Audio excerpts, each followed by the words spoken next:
But since, where's it at? Here it is. The, so this exam was the 22nd. The next exam will be November 12th. Let me bring up my page. There we go. It's over. This week we'll do 7.1 and 7.2. We only cover 2 sections in chapter 7. And then the business applications in 8.2 and 9.2 will be next week. So we'll do this week, this one next week, and then an exam the following, which is November 12th. Similar to the last two, you'll have an in-class portion and a take-home portion.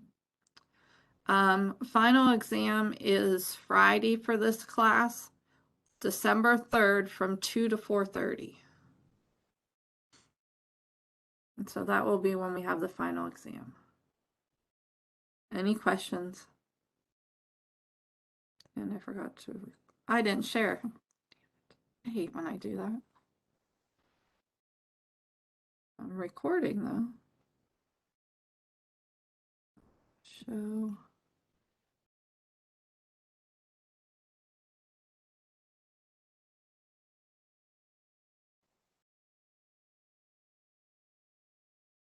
So when you go on As You Learn,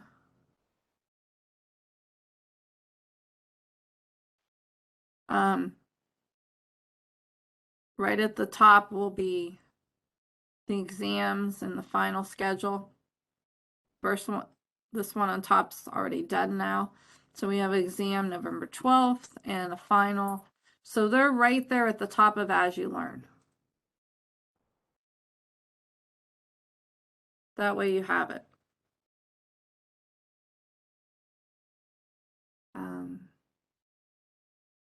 Yeah. Any questions on that? The book, well, I have to give you some formulas before we start doing the problems, but so chapter 7,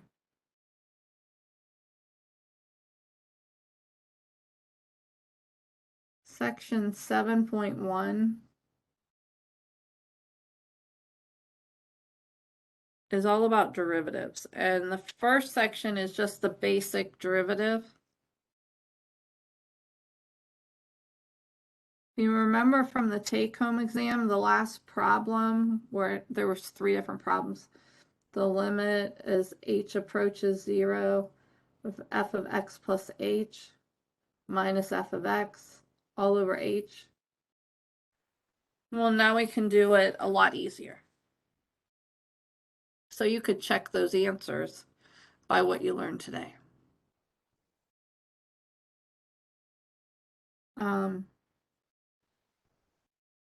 The symbols that are used for a derivative, one symbol is f prime of x, or notation.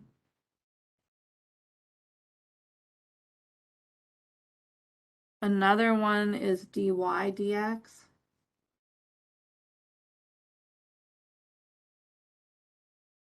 Those are the 2 most often. Sometimes you'll see it written like this. So you're taking the derivative of f of x with respect to x. I usually use this. If we were getting into the reverse of the derivative, but we don't cover that in this class, this one's used more. So for derivative, this is most popular. Remember, the derivative is the slope of the tangent line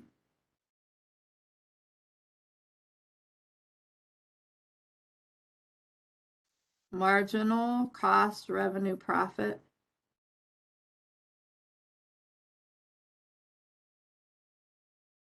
And we'll use this for some other things as we go on. But to start with, those are the most popular. Okay, the rules. The first rule is called the constant rule.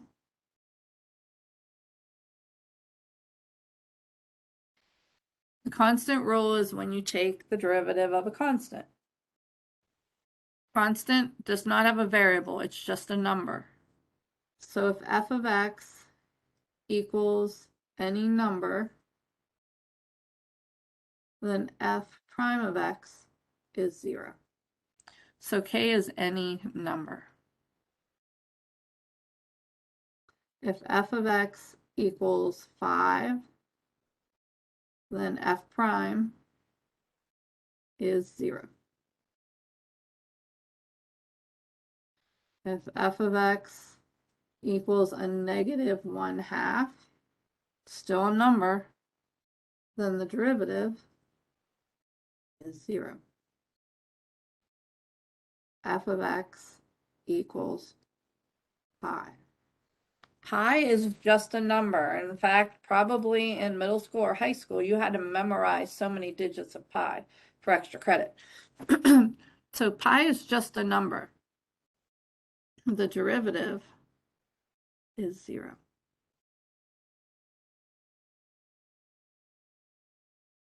Square root of 31 is a number. Derivative is 0. One that sometimes gets confusing, and I'm not sure if they'll bring it up in here simply because we're not going to get into the derivative of the exponential, but e to a power. So if it's just e, that's e to the first power, or e cubed. That's a number. Unless there's a variable with that 3, that is 0. I can't remember if it came up or not in here. I didn't see any in at least this section. But just in case, if it doesn't have a variable with it, it is a number. Okay. How about the power rule?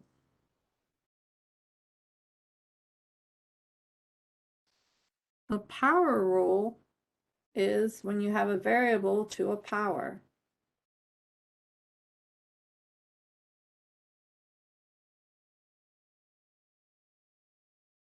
When you bring n down. Now, if there's something there, you multiply them. Just like if there was a 1 here, it'd be n times 1. So it's nx, and then you take the exponent and you subtract 1.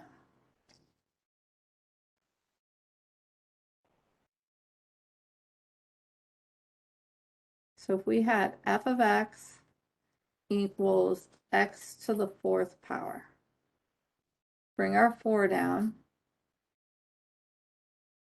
and get 4x and then subtract 1, so 4x cubed.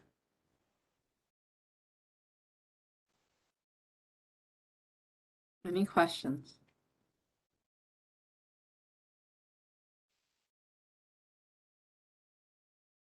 Okay, how about f of x equals 2x to the 5th?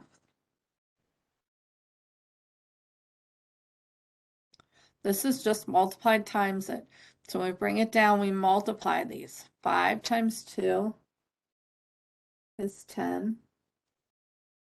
And then we subtract 1 from the exponent, so 10x to the 4th.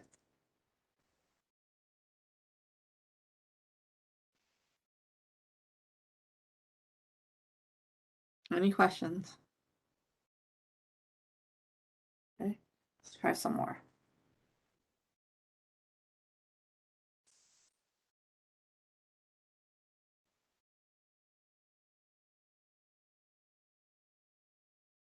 How about x squared?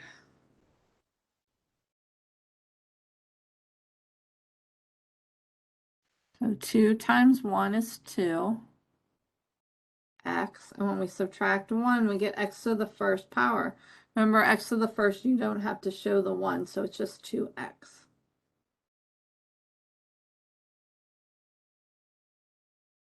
How about 5x?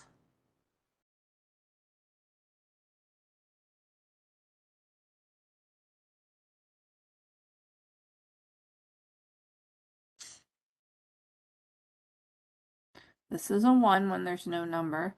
So 1 times 5 is 5. When we subtract 1, we get x to the 0. Remember, anything to the 0 power is 1. It flickers a lot when it's not letting me adjust. Let's fix this.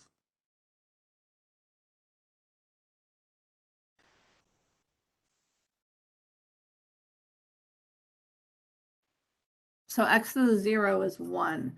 This would be 5 times 1, or just 5.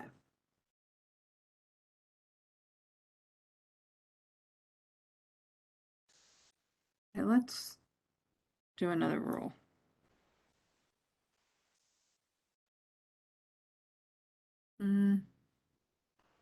No, I forgot about square roots. Let's do a square root first. Okay, so if we have 4 square root of x, the square root is a fractional exponent. So we would have to rewrite this first.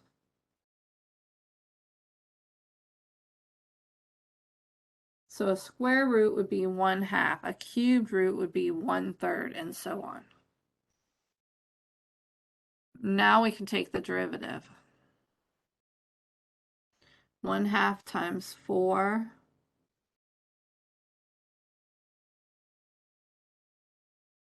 x to the subtract 1 and get a negative 1/2. Half of 4 is 2x to the negative 1/2. Last semester, my math lab let you keep the negative exponent, but they do updates all the time. Technically, you shouldn't leave a negative exponent. To make it positive, you move it to the denominator. So this would be 2 over x to the 1/2. When you move it down, it makes the exponent positive. It changes its sign. Or 2 square root of x. I will accept any one of the 3.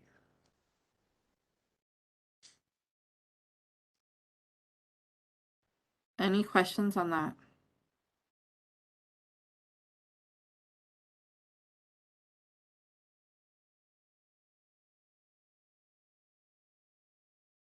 There's one more rule for this section, sum or difference. And what it is when you have terms added together,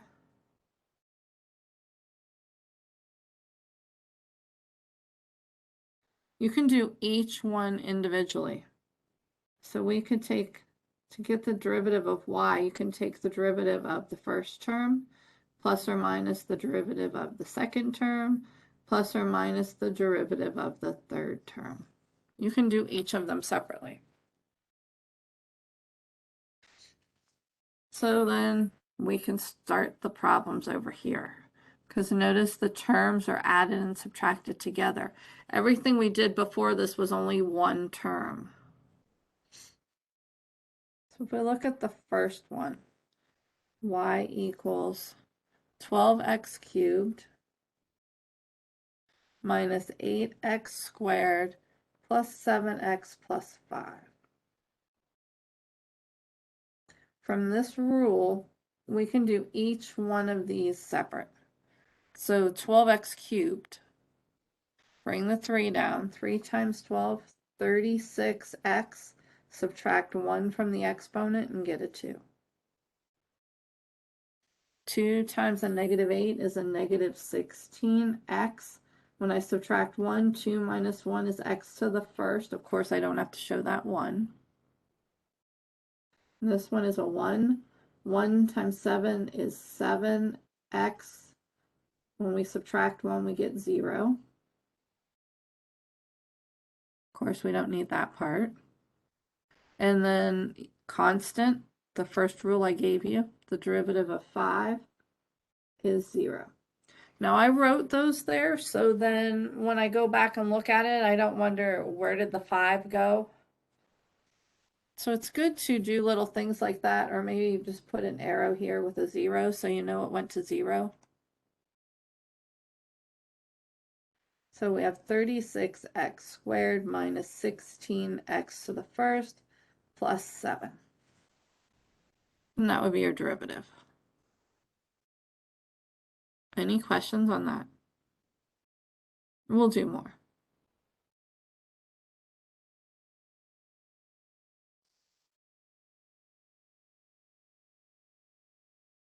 Let's try number 2. Y equals 8x cubed minus 5x squared minus x over 12. Go ahead and take the derivative.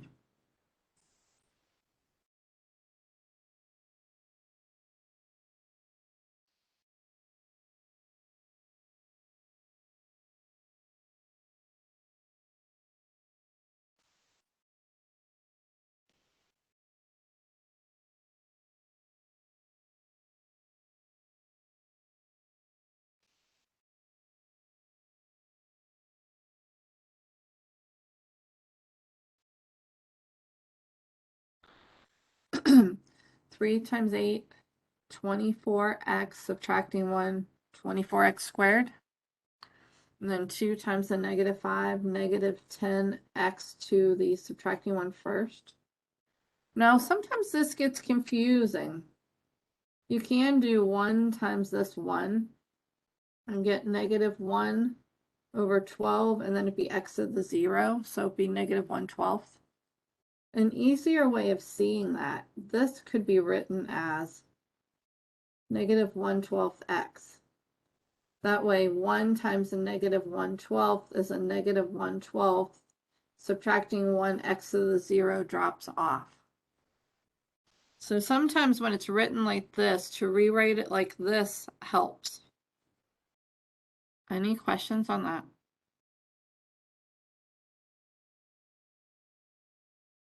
Okay, let's do number 3 just to make sure. Y equals 3x to the 4th minus 6x cubed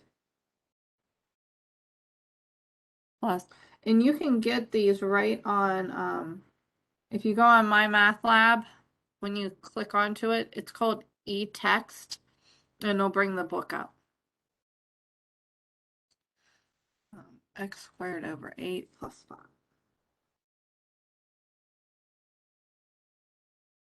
Go ahead and take the derivative.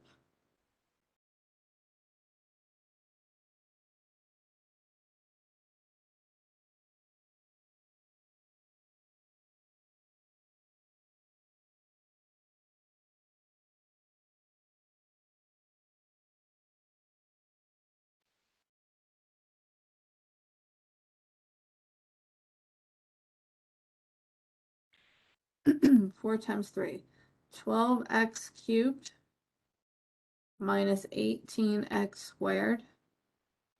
Now if you want 1/8 x squared, so 2 times 1/8 is 2/8 x to the first, and the plus 5 is 0.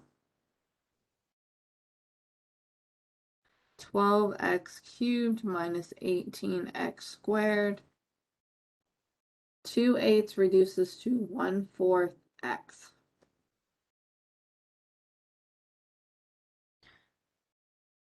If you're not comfortable with fractions, there's a nice button if you do have the TI-83 or 84. So we want 1/8 times 2. Whenever you're using a fraction, it's a good idea to put in parentheses. Sometimes it's not needed, but rule of thumb, you should use it. Times the 2. And we get a fraction. You can hit the math button and hit enter twice, and it gives you 1/4.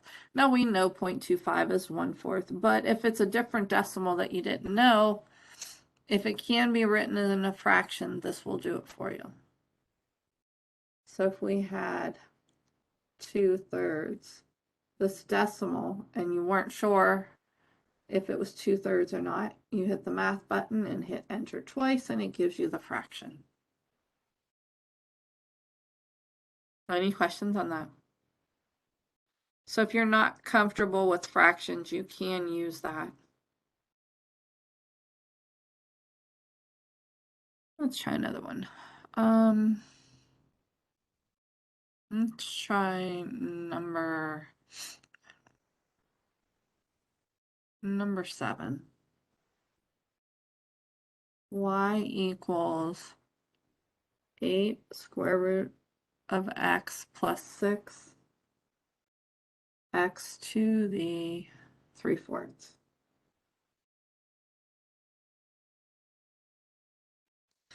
Well, when you're going to take the derivative, you can't keep radicals. You have to rewrite them first. So that square root becomes x to the 1/2.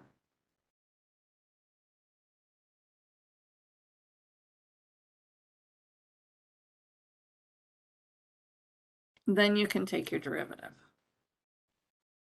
Go ahead and take the derivative.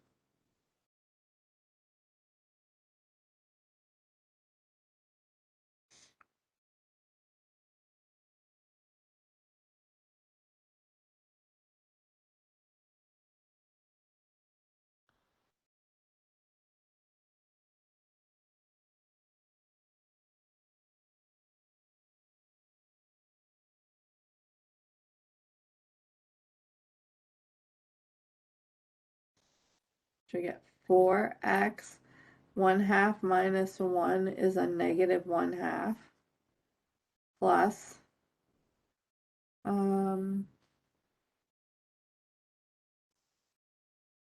18/4 x to the subtracting 1 negative 1/4, and this needs reduced.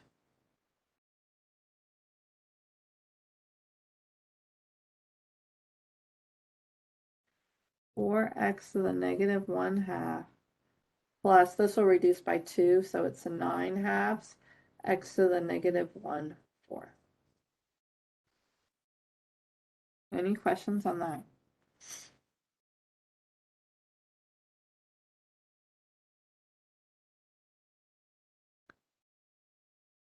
Positive.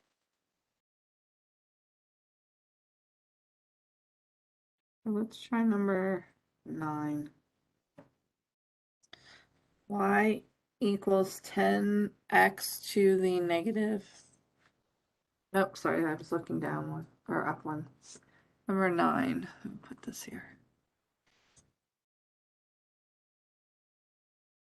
10x to the, I had the right one, negative 3 plus 5x to the negative 4 minus 8x to the first. Go ahead and take the derivative.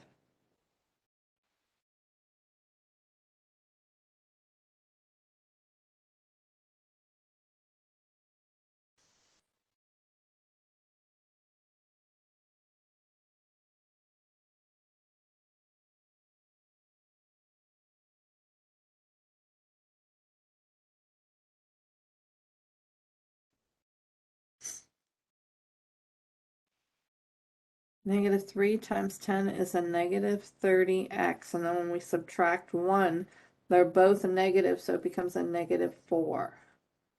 Then this one, negative 4 times 5 is a negative 20x, and when we subtract 1, it becomes a negative 5. You have to be very careful of your signs. Then this is 1. 1 times a negative 8 is a negative 8, and the x to the 0 drops off. Any questions on that?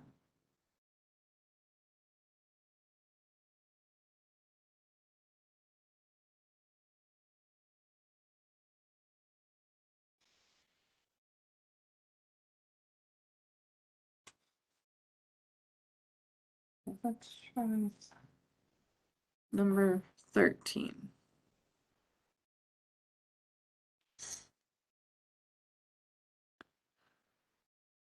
Y equals 6 over x to the 4th minus 7 over x cubed plus 3 over x plus the square root of 5.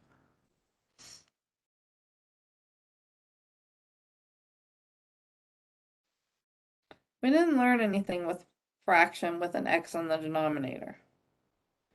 But we did learn about moving the variable up and down. It changes the sign on the exponent. So if we move this back up, it'll make it negative. 6x to the negative fourth minus 7x to the negative 3 plus 3x to the negative 1 plus the square root of 5. So we can move those up because we haven't learned a quotient rule yet. Also, since it's only a number on top, this is a lot easier to take the derivative than 1, 2, 3, three quotient rules.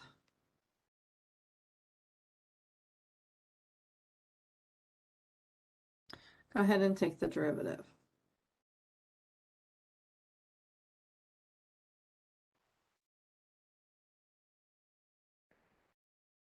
Oops, sorry. Oh my gosh.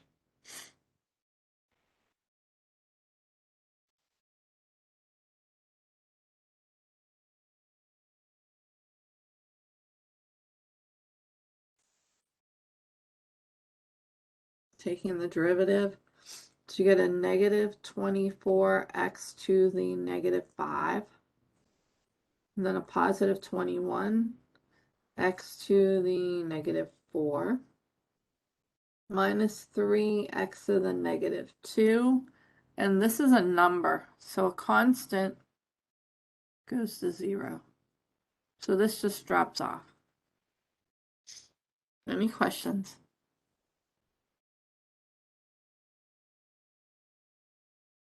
Any questions on the fractions? Now, depending on my math lab, they might want these made positive. Just bring them back down. So you have a negative 24 over x to the 5th plus 21 x to the 4th minus 3 over x squared. That minus out.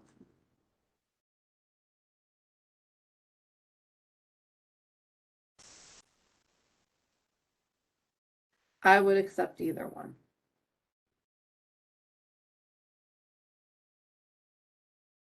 Any questions?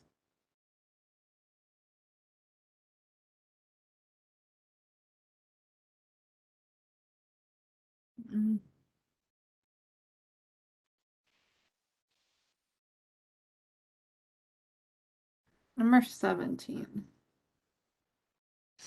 Y equals 6 over the 4th root of x.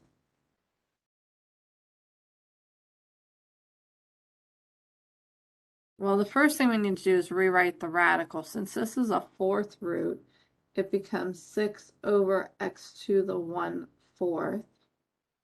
And then we need to move it up. So it becomes 6x to the negative 1/4. Now we can take the derivative. Any questions on that?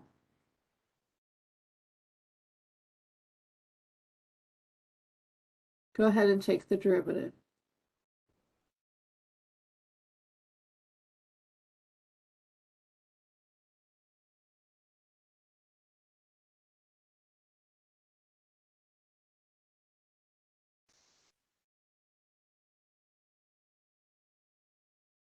It's 6 times a negative 1/4 x, and then we have the negative 1/4 minus 1.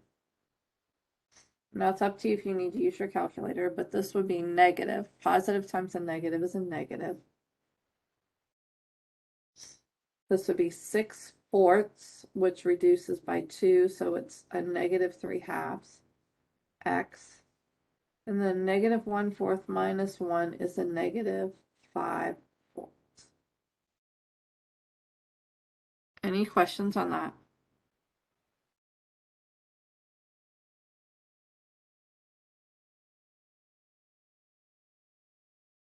Okay. Um,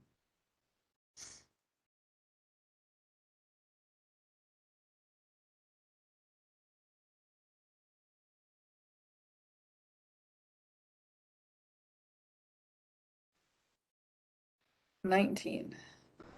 This is one term.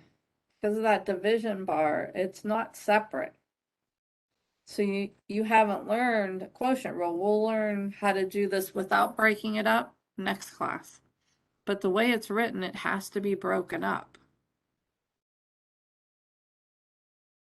What you can do, since there's one term on the bottom, you can divide it into both terms on top.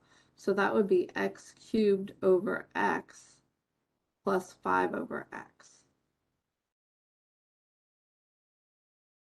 And then this reduces, it gets rid of an x on top and bottom. Or when you divide, you subtract your exponents. 3 minus 1 is 2. In either case, there's two x's left, x squared. Plus, in order to take the derivative of this, I need to move it up. So it's 5x to the negative 1. So sometimes when you only know the basic parts of taking the derivative, you need to manipulate your equations. Now we can take the derivative. 2 times 1 is 2x to the first.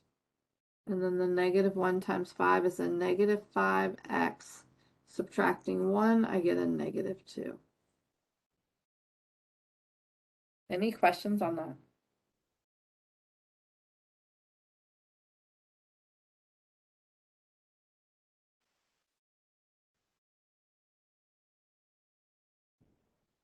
Oh, number 21.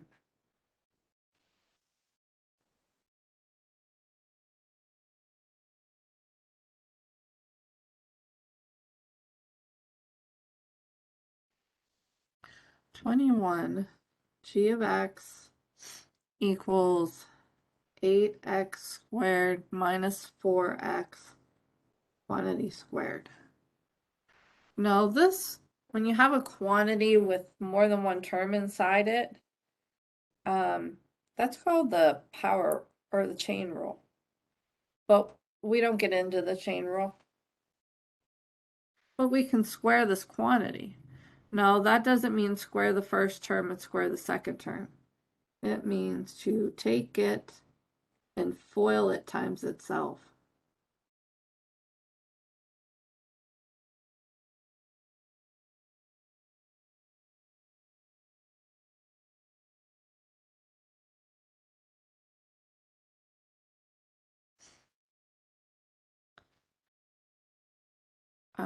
This would be a product rule, which we'll learn next class.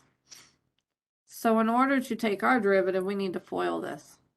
Multiply the first two. 8 times 8.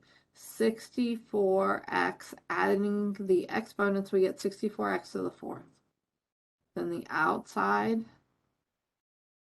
8 times 4 is negative 32 x cubed. And the inside is another negative 32x cubed. And then the last two is a positive 16x squared. Combine like terms. 64x to the fourth minus 64x cubed plus 16x squared. Now we can take the derivative. Taking the derivative, 4 times 64. 4 times 64, 6 24, 25, 256. X cubed, subtracting 1 from the exponent.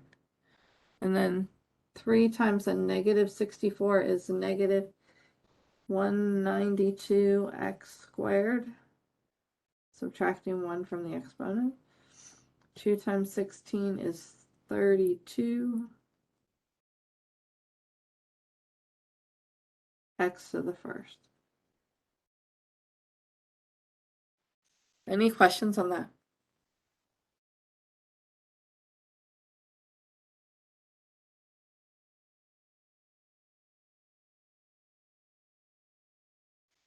Okay.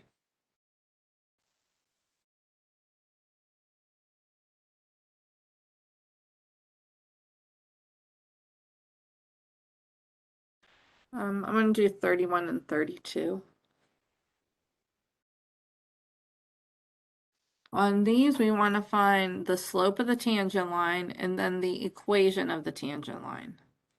So if we have y equals x to the fourth minus 5x cubed plus 2, and x is 2. So the first thing we want to do is find the slope of the tangent line.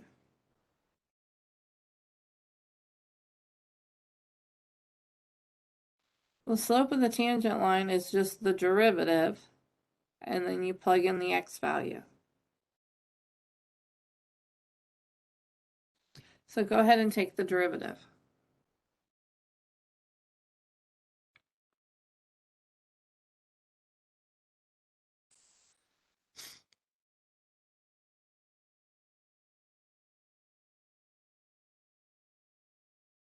Getting 4x cubed minus 15x squared, and the 2 goes to 0. Any questions on that part? So this is the slope of the tangent line. If you pick any point on that curve, this curve, this will be the slope of the tangent line. So this is a parabola because it's even and it's going up. It can have some bumps in it because it's x to the fourth. What this does is it will find, if you give it any point, it will find the slope of this line that touches at one value. We're going to plug in a 2 because we want to know it 2. So if this is where x was 2, it will find the slope of this line.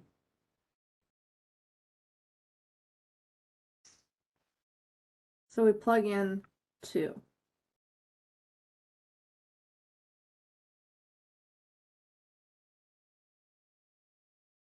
And when we plug that in, as long as I plugged it in right, we get, I think we get negative 28. 4 times 8 minus 15 times 4, negative 28.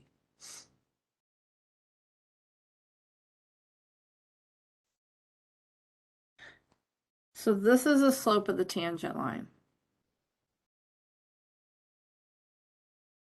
If we want to find the equation,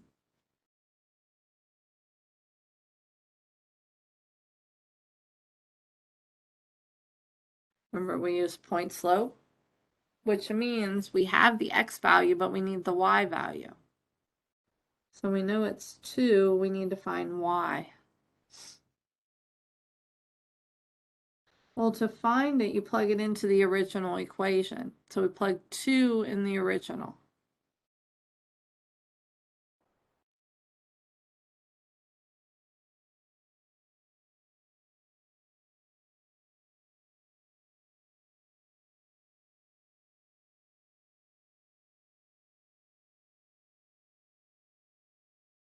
And just plug it in. Let's put it over here. 2 to the fourth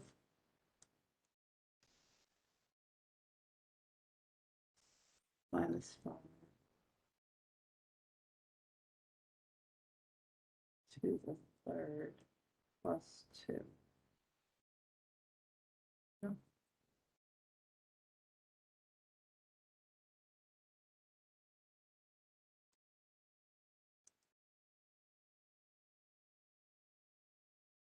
I only got a negative 22.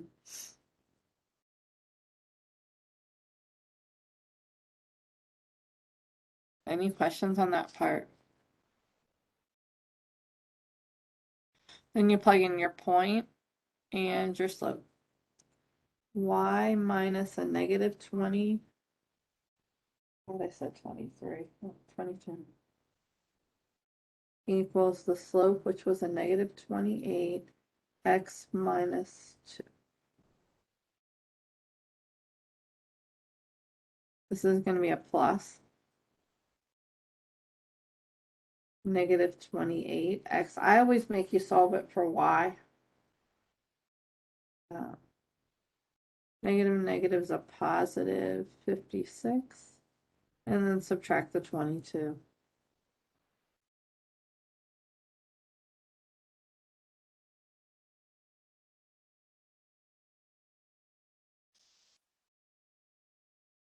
Any questions on that? We'll try another one.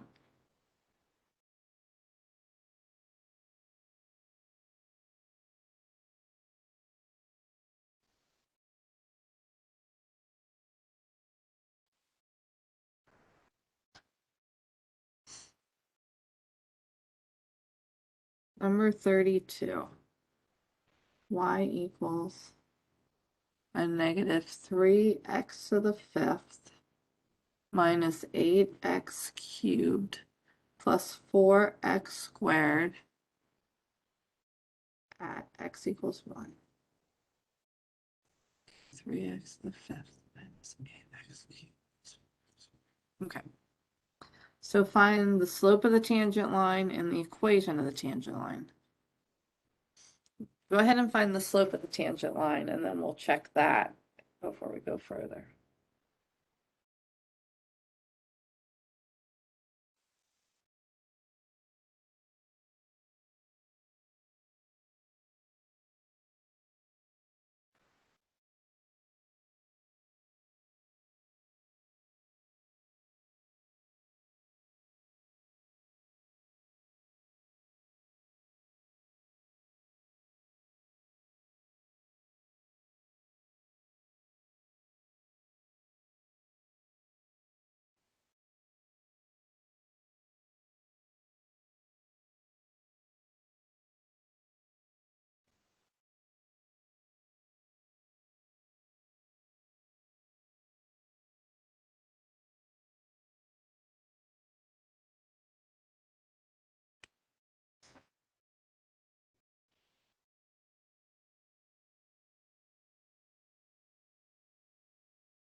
Does anyone want to say once they plugged in the x equals 1, what they got for the slope? Or type it in the chat.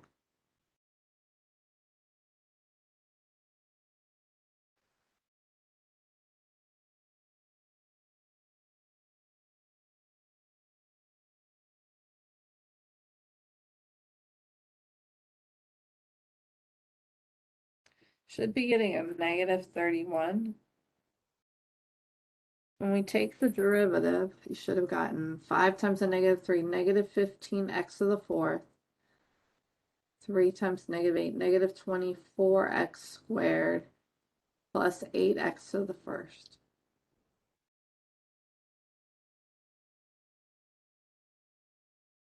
Any questions on that part? And we plug the 1 in.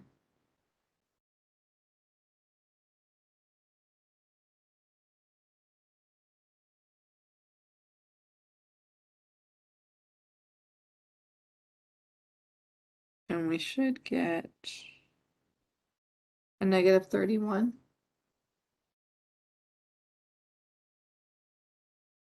Any questions on that?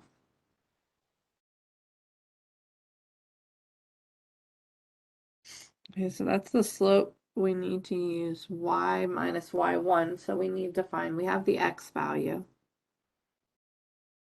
We need the y. We know that y equals a negative 3 times 1 to the fifth minus 8 times 1 cubed plus 4 times 1 squared, which is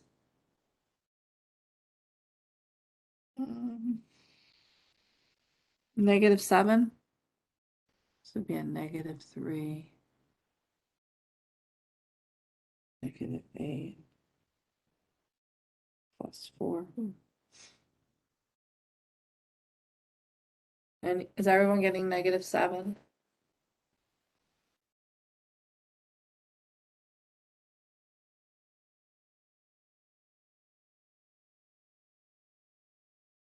So our slope is a negative 31, and our point is 1, negative 7. Y minus y1 equals m times x minus x1 plugging them in. Y minus a negative 7 equals a negative 31 times x minus 4. Distribute the 31. Y plus 7 equals a negative 31x plus 31. And then subtract the 7.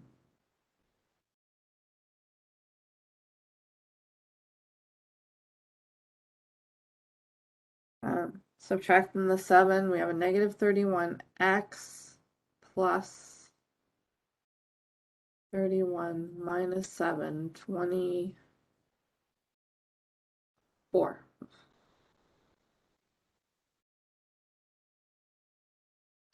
Any questions on that?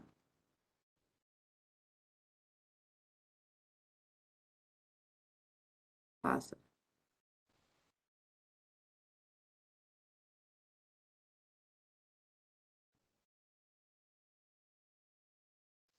Okay. Well, we will stop there.